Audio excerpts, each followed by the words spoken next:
The pop-up camper is kind of stripped down to its skeleton.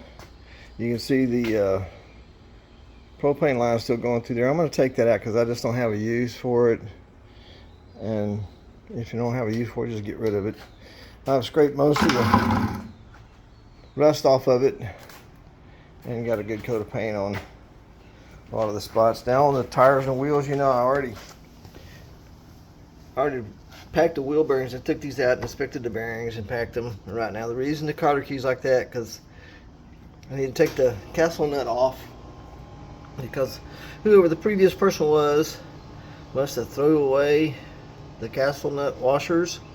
So I'm going to get a pair of washers for this one, for this tire, one for that one, or for the hub. It's not really for the tires, for the hub.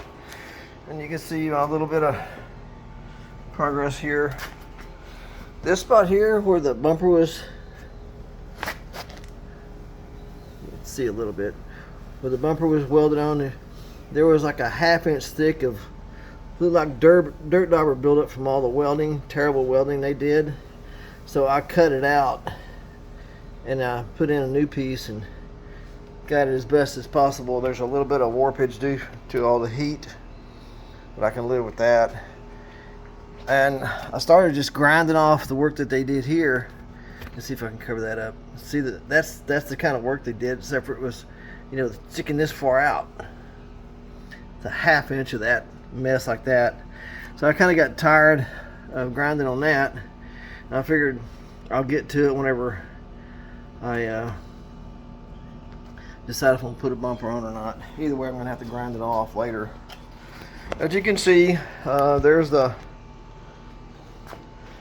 copper propane pipe, and then all the trailer wiring is, most of it's still here and intact, but I'm gonna order a new wiring loom for this and just put new wire in it. It'd be easier to do that than to reuse this. I don't really trust somebody else's wiring because it's taped and it's got Lee press on connectors. Just junk. They just junked it to death. Well, here's my propane tank holder. Ooh, need a little bit more paint here, huh? And this right here is to hide the winch. You can see the winch in there, which you stick a little tool on the other side and winch it up, and there was a wire that went right down through there, through here, through those holes, into the middle of the camper to raise and lower the sides. So getting close. It's still rough, but we're gonna unrough it and see if we can't make a decent camper frame out of it. Northern Tool's not selling their Ironton trailers anymore, which I like them. I thought they were pretty good trailers,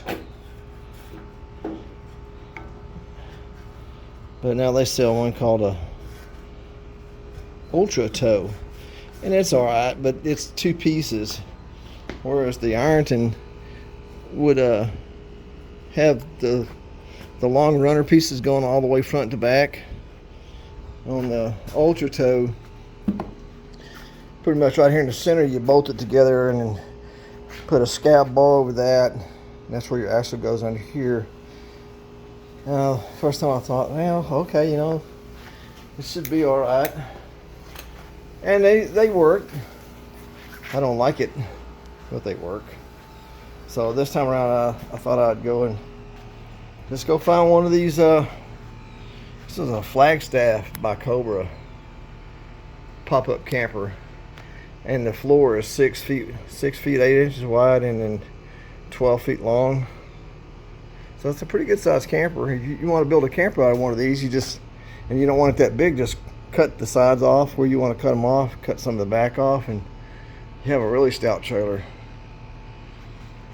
All right, see y'all in the next video. Thank you for watching.